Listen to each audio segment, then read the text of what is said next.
Je m'appelle Isabella, j'étais journaliste à Paris pendant une vingtaine d'années et j'ai tout plaqué pour venir ici comme paysanne sur ce terrain agricole.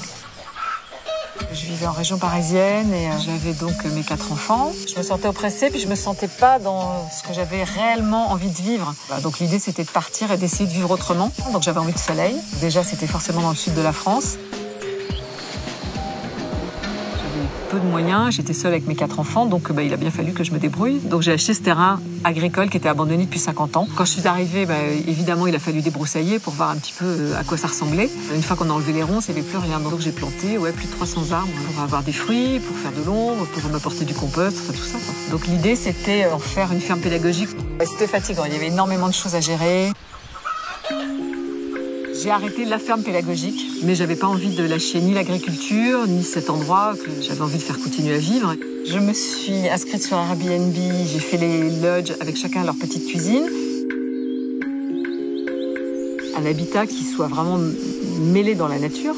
Et l'idée de louer ici, c'était aussi faire découvrir aux gens la permaculture, ma façon de cultiver.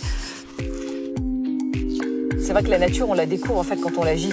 Tant qu'on en est éloigné, je ne me rendais pas compte à quel point c'était important de respecter ce qu'on mange, de ne pas cautionner les produits chimiques et tout ça en achetant de la nourriture n'importe comment. Donc voilà, je ne pouvais pas imaginer cultiver autrement qu'en bio, c'était évident pour moi.